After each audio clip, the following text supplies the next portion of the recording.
Salam, selamat pagi dan salam sehat untuk kita semua, jemaat Tuhan yang hadir dalam ibadah online pada pagi ini. Kita akan mendengar ataupun belajar dari sabda firman Tuhan. Sebelum kita teruskan dengan sabda firman Tuhan, mari saya pimpin kita dalam doa. Bapa kami di surga, kami mengucap syukur atas kasih karunia-Mu dalam kehidupan kami. Kami hadir pada saat ini karena kasih-Mu, karena kebaikan dan kemurahan Tuhan. Kami mengucap syukur atas segalanya Tuhan. Lebih lagi pada saat ini kami siapkan diri, hati kami untuk belajar dari sabda firman-Mu. Beri kami hikmat, pengetahuan, dan dapat menerima kebenaran firman Tuhan dalam hidup kami untuk kami memuliakan dan membesarkan, agungkan nama Tuhan yang adalah Tuhan dan Juru Selamat kami. Terpujilah Engkau Bapa, kami mengucap syukur dalam nama Tuhan Yesus Kristus. Amin. Oke, pada hari ini kita lanjut lagi belajar firman Tuhan yang saya pernah bawa kepada kita dalam khotbah hari Ahad yang dulu, di mana kalau kita ingat, kita melihat di dalam Efesus pasal 5 ayat 1 hingga 21. Dan saya telah membawanya dengan demi peringkat. Nah, pada awalnya kita melihat bahwa firman Tuhan ini, ia bercakap tentang hidup sebagai anak-anak terang. Jadi kita ini adalah orang percaya, orang yang telah menerima terang Tuhan, yang hidup sebagai anak-anak terang itu. Dan anak-anak terang itu harus hidup menerangi dunia di mana kita berada pada saat ini. Nah, memang dulu kita adalah hidup dalam kegelapan. Tetapi setelah kita terima Tuhan Yesus sebagai Tuhan dan Juru Selamat kita, kita harus hidup sesuai dengan kebenaran firman Tuhan yang menjadi terang di dalam hidup kita, melalui hidup kita dimanapun kita berada. Karena anak-anak terang itu membuahkan kebaikan dan keadilan dan kebenaran. Itu kita boleh lihat di dalam ayat 8 dan 9. Nah, minggu yang dulu itu, saya telah membawa kita belajar dari sabda firman Tuhan yang bertema tentang hidup bijaksana sebagai anak-anak terang. Oke, hidup bijaksana sebagai anak-anak terang ataupun hidup bijaksana sebagai anak Tuhan. Nah, yang pertama kita lihat bahwa kita harus hidup sebagai anak-anak terang, di mana anak-anak terang itu menghasilkan buah yang baik, buah yang jujur, buah yang adil dan kebenaran. Nah, dan juga anak-anak terang ini juga hidup bijaksana. Dan saya ulang kembali lagi supaya mengingatkan kita sebelum kita melihat apa yang kita belajar seterusnya. Karena di dalam hidup bijaksana sebagai anak Tuhan ataupun anak terang ini, kita boleh lihat di dalam Efesus 5 ayat 15 hingga 17. Di mana pada masa itu kita telah melihat beberapa hal di mana hidup sebagai anak-anak terang yang bijaksana itu, yaitu dia memperhatikan seksama dan juga tidak menjadi bebal dan hidup seperti orang arif. Kita orang percaya ataupun anak-anak terang bijaksana itu, dia tidak bebal. Dia saling memperhatikan antara satu sama lain, lebih lagi memperhatikan dirinya, apakah hidupnya berkenan di hadapan Tuhan ataupun di mata Tuhan. Dan juga dia hidup arif, seperti orang arif. Dan yang kedua kita lihat di situ, yaitu anak-anak terang yang hidup bijaksana itu, yaitu dia mempergunakan waktu yang ada, mempergunakan waktu ataupun mempergunakan kesempatan sebaik-baiknya. Karena hari-hari ini adalah hari yang jahat, di mana dia mempergunakan waktu dengan baik untuk memuliakan Tuhan. Jadi apapun keadaan yang terjadi, dia memuliakan Tuhan di dalam segala keadaan yang dia alami ataupun yang terjadi. Dan itu yang kedua. Yang ketiga kita telah perhatikan yang terakhir dalam bagian itu, yaitu hidup sebagai anak terang ataupun bijaksana sebagai anak terang itu, yaitu dia berusaha supaya mengerti kehendak Tuhan.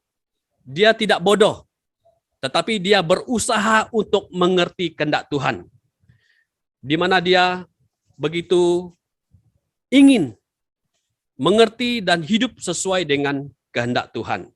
Nah, pada hari ini kita belajar di bawah tema ini juga, di mana tema yang kita lihat pada minggu yang lalu, hidup bijaksana sebagai anak Tuhan ataupun anak terang. Nah, hidup bijaksana sebagai anak terang, juga dia harus hidup menurut roh. Oke, kita boleh lihat di dalam Efesus 5, ayat 18 hingga 21. Mari kita membuka dalam ayat firman Tuhan yang kita belajar bersama pada hari ini, yaitu di dalam Efesus 5 ayat 18 hingga 21. Orang bijaksana sebagai anak-anak terang itu, dia hidup dipenuhi roh. Dan saya angkatkan ini sebagai tema kita pada hari ini, di dalam bagian ini, yang ketiga ini, yaitu orang Kristen yang dipenuhi roh. Ini adalah orang yang hidup bijaksana. Dia hidup dipenuhi roh. Nah, bagaimanakah hidup orang Kristen yang dipenuhi roh itu? Kita melihatnya di dalam ayat firman Tuhan yang kita belajar bersama pada pagi ini, yaitu Efesus 5 ayat 18 hingga 21. Saya baca firman Tuhan ini untuk kita. Ayat 18. Dan janganlah kamu mabuk oleh anggur, karena anggur menimbulkan hawa nafsu, tetapi hendaklah kamu penuh dengan roh. Dan berkata-katalah seorang kepada yang lain dalam mazmur, kidung puji-pujian dan nyanyian rohani. Bernyanyi dan bersoraklah bagi Tuhan dengan segenap hati. Ucapkanlah syukur senantiasa atas segala sesuatu dalam nama Tuhan kita Yesus Kristus kepada Allah dan Bapa kita. Dan rendahkanlah dirimu seorang kepada yang lain di dalam takut akan Tuhan. Hendaklah anak-anak terang itu hidup dipenuhi roh. Jadi kita orang Kristen ini harus hidup dipenuhi roh. Tidak ada campur baur dalam hal-hal lain. Karena kita ini bukannya diri kita lagi seperti kata Rasul Paulus, tetapi Kristus yang tinggal di dalam kita. Jadi roh Allah itu sudah menempatkan ataupun mengambil tempat di dalam hidup kita. Dan hidup kita itu diperintah ataupun dikuasa oleh roh Tuhan, roh kudus.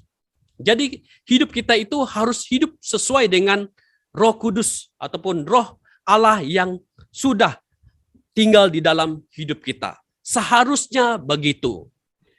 Tetapi makanya Paulus menasihat di sini. Karena inilah yang berlaku dalam kehidupan orang pada masa itu. Dia menasihati mereka supaya orang Kristen yang hidup dipenuhi roh itu, dia tidak seharusnya hidup dalam kemabukan, yaitu yang mabuk oleh anggur. Di mana seharusnya orang yang dipenuhi roh itu harus sungguh-sungguh hidup sesuai dengan roh. Dan bukan dengan hal-hal yang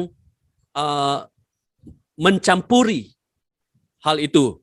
Di mana kalau kita tahulah macam mana orang mabuk.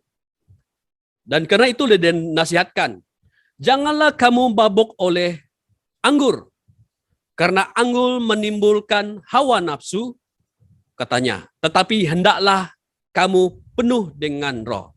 Seharusnya orang percaya itu, anak-anak terang itu hidup dipenuhi oleh roh, tidak mabuk-mabukkan oleh anggur. Nah, kita pernah tahu isu di Parlimen lah, yang semua agama tidak memanglah tidak mengizinkan orang itu minum. Mana ada agama Kristen ini membenarkan orang minum? Memang tidak ada. Tetapi apa yang pernah berlaku, isu yang pernah berlaku. Mengapa isu itu pernah ada? Karena itulah yang dilihat kepada orang Kristen. orang Kristen selalu minum-minum. Jadi berarti adakah agama Kristen itu ataupun Kristen itu membenarkan orang boleh minum? Memang tidak. Tidak ada agama yang membenarkan minuman yang memabukkan itu. Kalau minum kopi bolehlah. Kalau minum suatu untuk kesehatan bolehlah. Tapi kalau memabukkan, itulah yang dikatakan oleh Paulus di sini adalah dosa. Nah, kalau kita lihat, Paulus memperingatkan mabuk-mabukan ini oleh karena anggur ini adalah dosa yang sangat sering dilakukan oleh para penyembah berhala. Oke? Penyembah berhala. Bukan agama Kristen, bukan Kristen, bukan Alkitab yang suruh, tidak ada Alkitab suruh. Tidak ada firman Tuhan suruh. Tetapi ini yang dilakukan oleh orang yang menyembah berhala. Makanya dia katakan memperingatkan kepada orang di Efesus pada masa itu, lebih lagi anak-anak terang, supaya jangan mereka mabuk oleh anggur ini. Karena inilah yang diperbuatkan oleh orang yang menyembah berhala.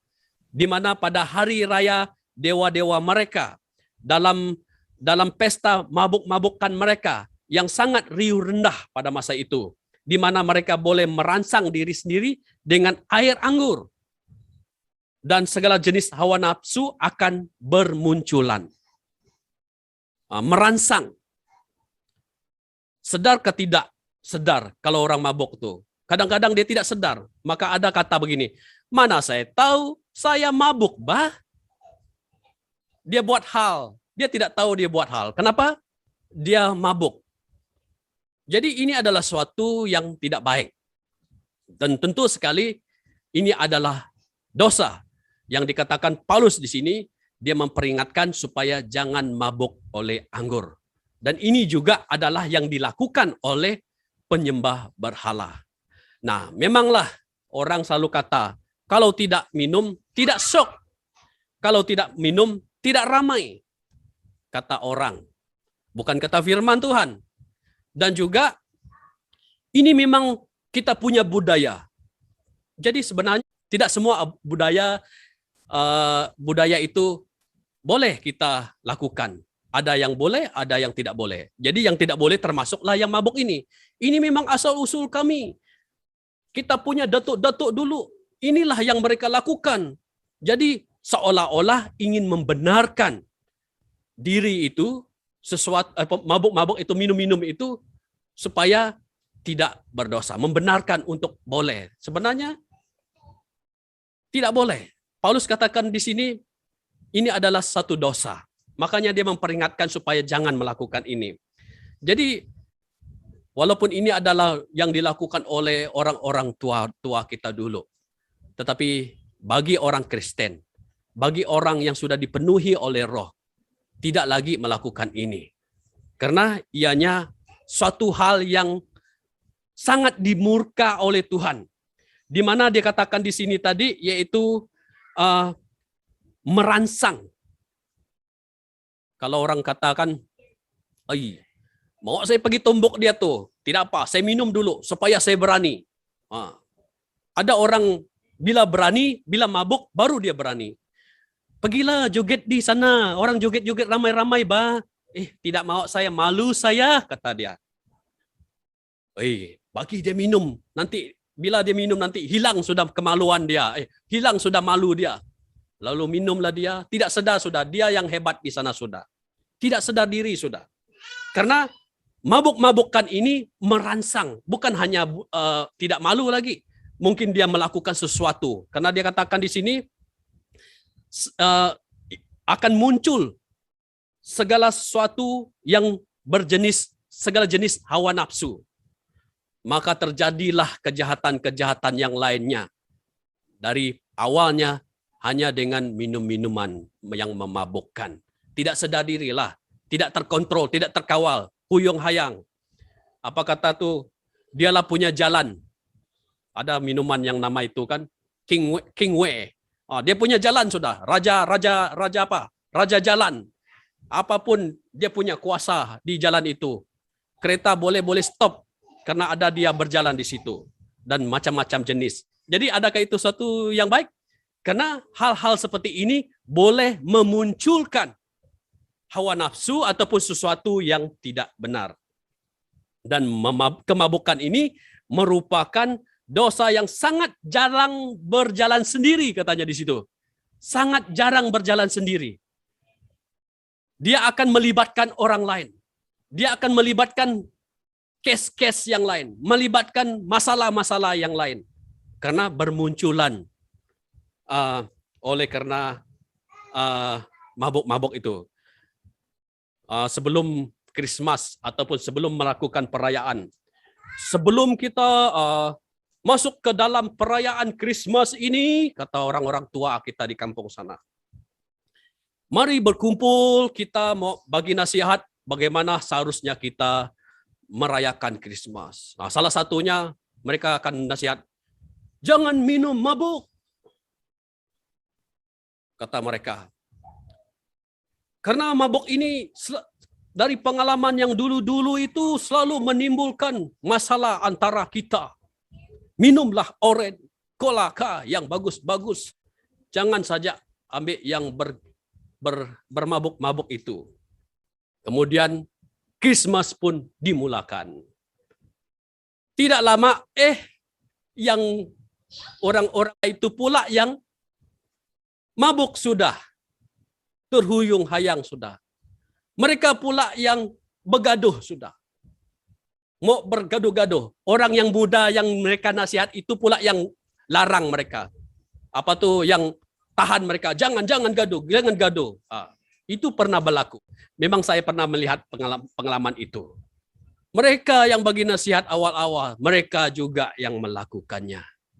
Jadi kenyataannya inilah yang kita lihat. Bahwa tidak terkawal.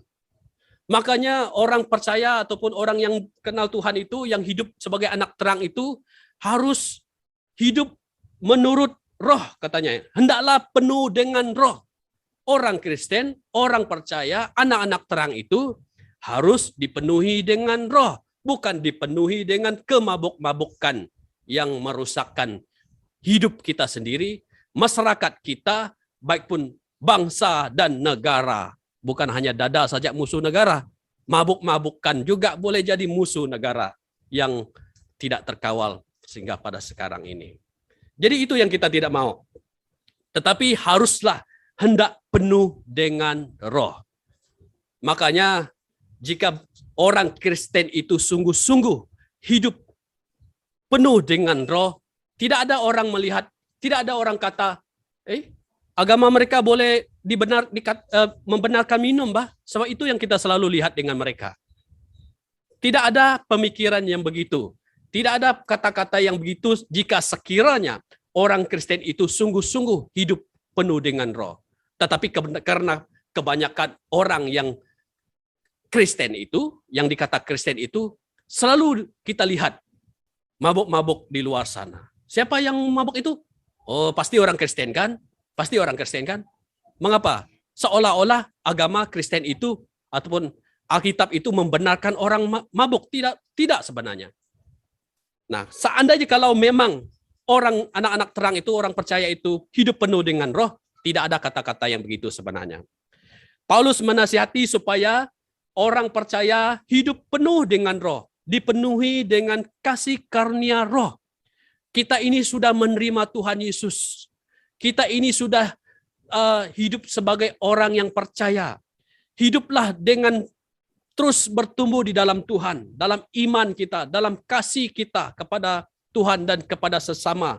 Itu semakin bertumbuh, bertambah-tambah dengan satu antara lain, dengan penuh mengasihi Tuhan dalam kehidupan kita. Karena dipenuhi dengan roh itu akan memenuhi jiwa orang percaya dengan penuh sukacita, dengan kekuatan dan keberanian di dalam Tuhan. Dengan demikian supaya orang yang dipenuhi dengan roh itu dapat mengerti kehendak Tuhan dan hidup dalam kebenaran firman Tuhan. Bagaimana supaya kita mengerti kehendak Tuhan? Yaitu hidup dipenuhi roh. Bagaimana hidup yang dipenuhi oleh roh itu? Yaitu hidup mengerti kehendak Tuhan dan hidup dalam kebenaran firman Tuhan, seperti buah roh yang kita lihat di dalam firman Tuhan. Jadi begitulah seharusnya kita itu hidup dipenuhi dengan roh. Bukan bila kamu berbahasa roh, oh kamu dipenuhi roh. Bila kamu tidak berbahasa roh, oh kamu tidak dipenuhi roh. Bukan begitu. Tetapi orang yang mengerti kehendak Tuhan dan hidup sesuai dengan kebenaran firman Tuhan. Begitu. Jadi itulah nasihat Paulus yang pertama. Bagaimana hidup orang Kristen yang dipenuhi oleh roh, yaitu jangan mabuk-mabukkan oleh karena anggur, tetapi hendaklah hidup dipenuhi roh. Yang kedua, orang Kristen yang dipenuhi roh, dalam ayat 19, dan berkata-katalah seorang kepada yang lain dalam mazmur, kidung puji-pujian dan nyanyian rohani, bernyanyi dan bersoraklah bagi Tuhan dengan segenap hati. Orang yang dipenuhi roh itu, dia sangat suka dan senang dan selalu memuji Tuhan. Dia selalu bernyanyi bagi Tuhan.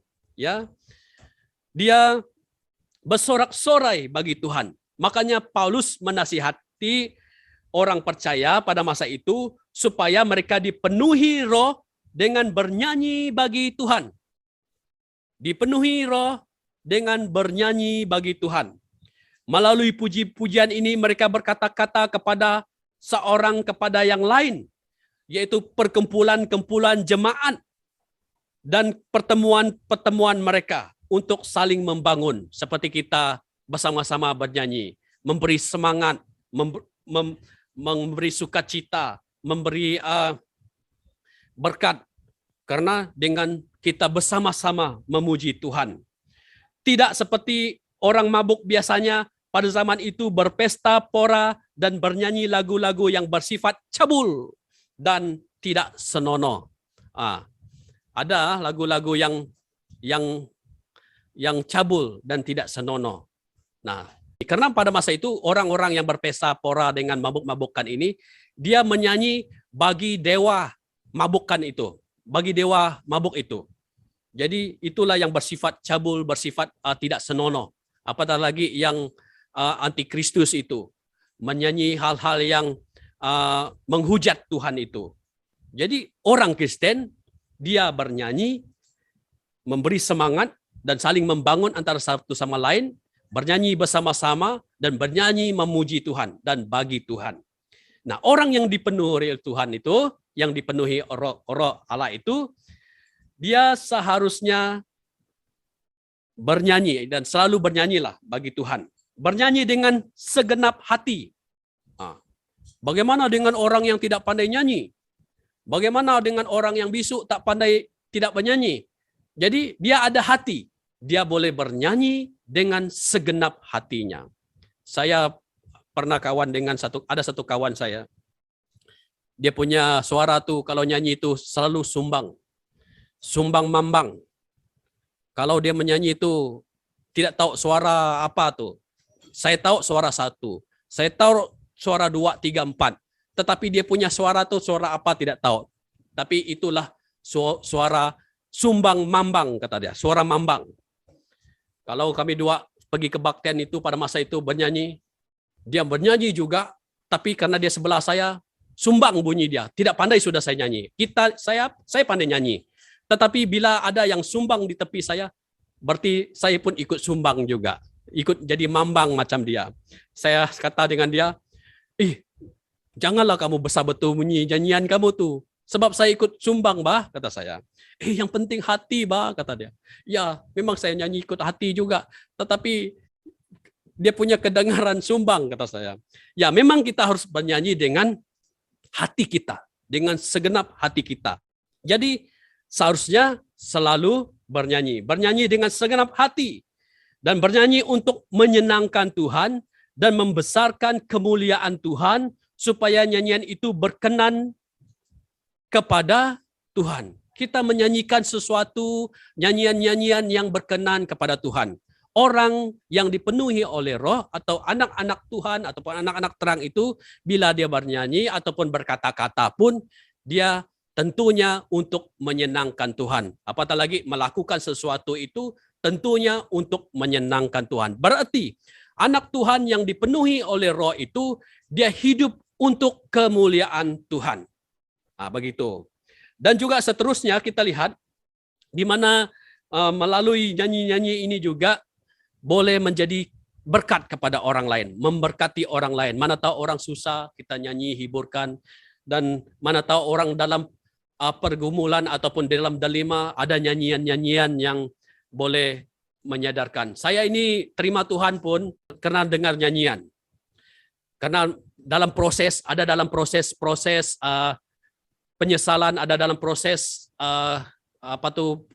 proses yang sehingga kita mencari macam mana saya harus hidup supaya boleh berkenan di mata Tuhan, bagaimana supaya saya hidup ini masuk surga. Ada satu nyanyi, kemana rohmu akan pergi, kemana rohmu akan pergi. Jika kau belum memiliki Yesus Kristus sebagai juru selamat, hidupmu pasti binasa. Ada lirik lagu itu, mungkin kita tahu itu lagu itu. Lagu itu pada masa itu selalu dinyanyikan oleh Pastor Rosita. Karena saya selalu memikirkan tentang masa depan, selalu memikirkan tentang hidup. Karena dulu masih remaja, selalu memikirkan masa depan, selalu memikirkan tentang bagaimana hidup nih. Sehingga akhirnya memikirkan kalau saya mati, masuk surga kah? Jadi kalau begitu, tidak ada orang yang mau masuk neraka. Memang semua orang mau masuk surga. Jadi bagaimana supaya saya masuk surga? Lalu teringatlah dengan satu lagu ini.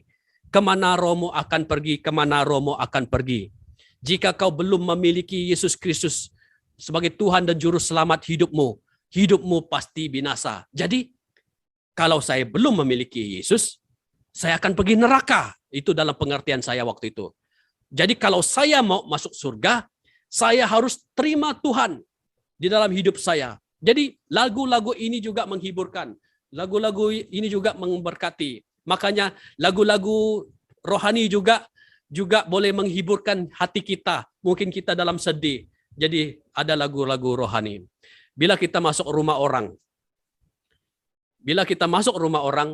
ada dia pasang musik di rumah dia, musik rohani. Sedap hati kita.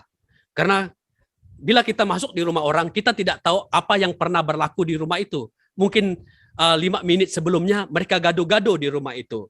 Lalu datang kita ke rumah mereka, membuat suatu keadaan yang gaduh itu tak jadi. Tetapi ada bahang-bahang yang tidak manis, yang tidak sedap, yang tidak nyaman di situ. Biasanya kalau kita pergi masuk satu rumah macam, kalau ada kejadian macam itu.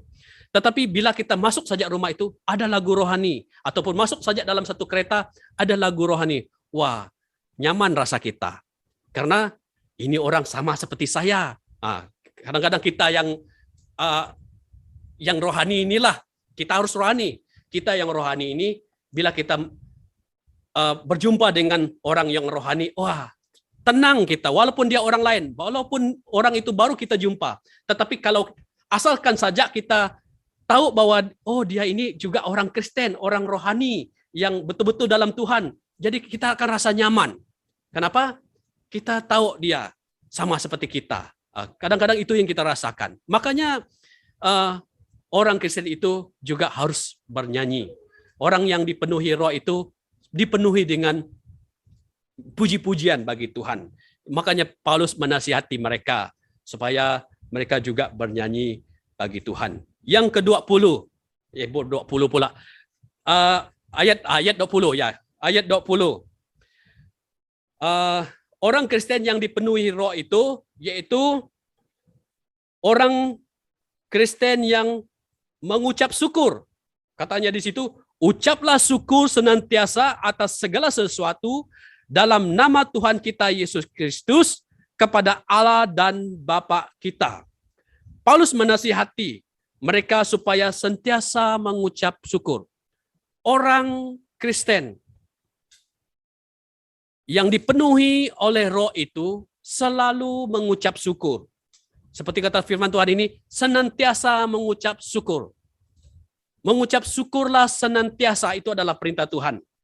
Dari firman Tuhan kepada kita, orang percaya. Jadi orang yang dipenuhi oleh Roh itu sentiasa mengucap syukur. Yaitu mengucap syukur senantiasa sepanjang umur hidupnya, dan menjadi kewajiban untuk mengucap syukur atas segala sesuatu. Mengapa harus mengucap syukur?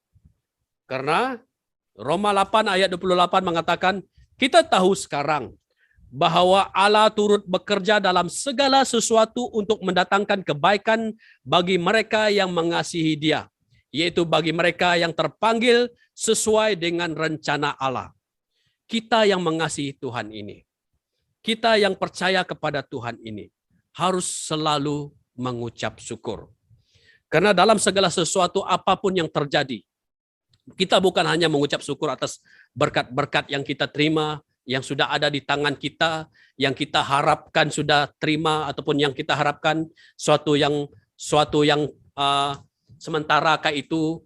Kita tidak hanya mengucap syukur atas itu saja, tetapi apa segala sesuatu, ataupun mengucap syukur atas segala sesuatu, apapun itu, hal yang tidak baik kita hadapi, mengucap syukurlah.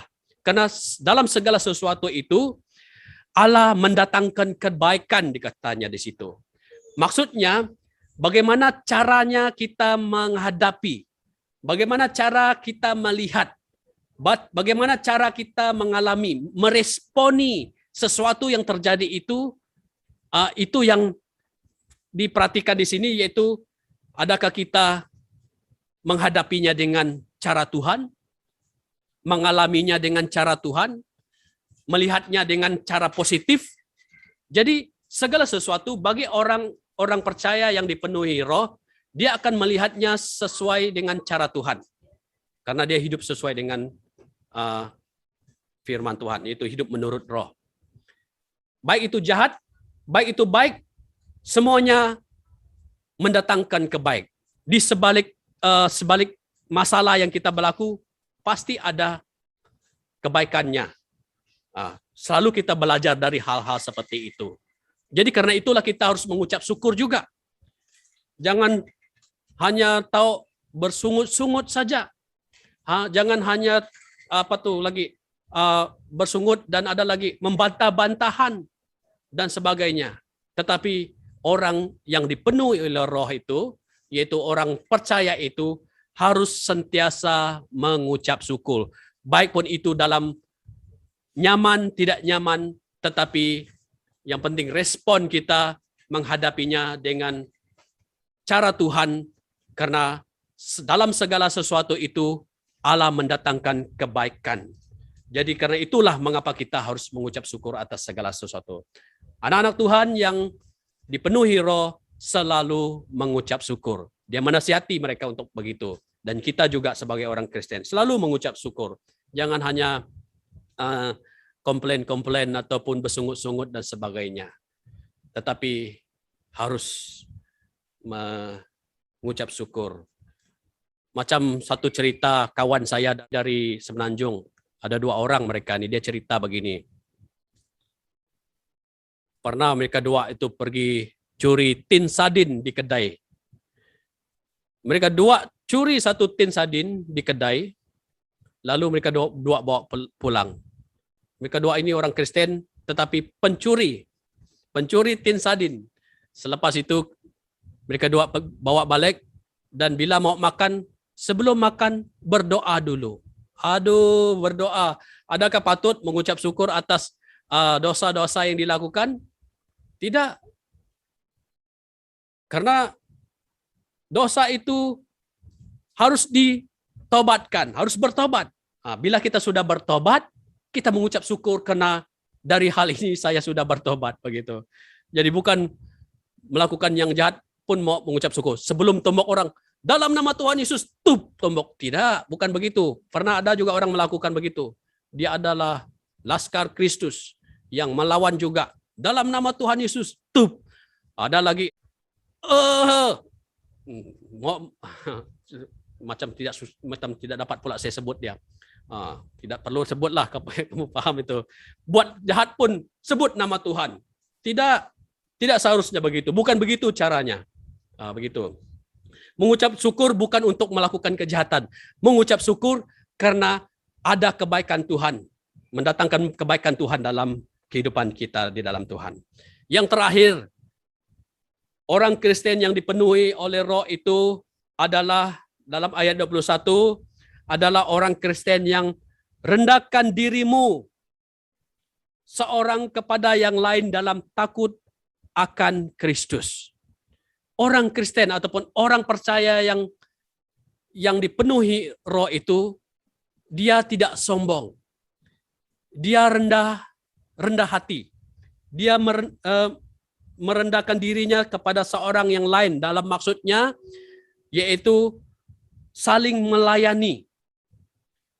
Paulus menasihati supaya orang yang percaya rendah diri kepada yang lain, tidak sombong, tidak mengangkat-angkat diri, angkat bakul sendiri, tetapi dia harus saling melayani dengan penuh tanggung jawab sebagai orang percaya yang mengasihi dan yang menghormati Tuhan Yesus Kristus.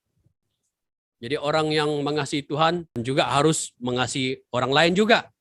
Jangan kita cakap kasihi Tuhan, sebut nama Tuhan itu karena kitanya kononnya rohani, karena kita kononnya orang agamawi, karena kita kononnya orang yang bersama dengan Tuhan, tetapi sebut nama Tuhan melakukan kejahatan. Tidak.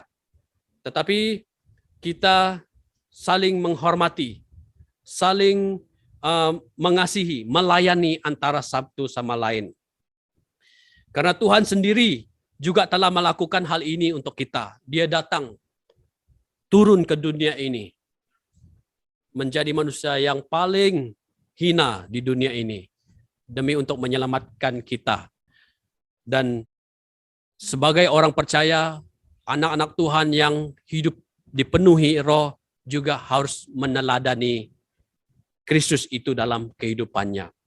Karena ini adalah kewajiban kita, kewajiban anak-anak Tuhan yang menjadi terang, anak-anak Tuhan yang dipenuhi oleh Roh, yaitu hidup sama seperti Kristus.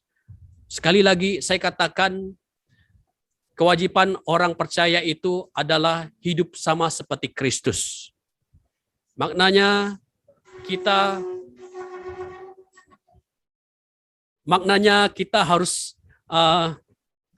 menjadi orang yang sungguh-sungguh melakukan, hidup sesuai dengan kebenaran firman Tuhan, dan hidup memuliakan Tuhan dalam kehidupan kita. Jadi karena itu ada beberapa perkara yang kita telah pelajari dari firman Tuhan yang dari awal lagi, bahwa hidup sebagai anak-anak terang itu menghasilkan buah yang baik. Menghasilkan buah yang baik. Kita ini orang percaya, orang Kristen harus menghasilkan buah yang baik. Kebenaran, keadilan di dalam kehidupan kita sebagai orang percaya.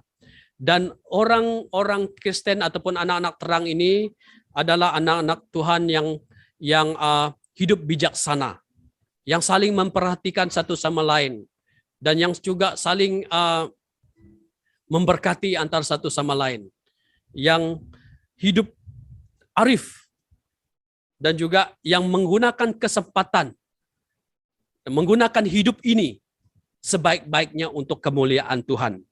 Dan orang Kristen ataupun anak-anak Tuhan yang hidup dalam terang itu adalah anak-anak Tuhan yang dipenuhi oleh Roh, yang tidak lagi mabuk-mabukkan. Maksudnya yaitu tidak lagi hidup menurut duniawi ini, tetapi hidup menurut Roh, menurut firman Tuhan, dan juga hidup selalu memuji Tuhan, memuliakan Tuhan dengan nyanyian mazmur yang ada, saling mendorong, saling membangkit, membangun antara satu sama lain, dan selalu mengucap syukur, dan juga merendahkan diri dalam melayani Tuhan. Jadi inilah kewajiban dan tanggung jawab kita, dan yang harus menjadi sikap ataupun menjadi kehidupan kita anak-anak Tuhan, yaitu orang Kristen, supaya melalui hidup kita menjadi berkat dan menyinari dimanapun kita berada, yaitu anak-anak Tuhan yang menjadi terang.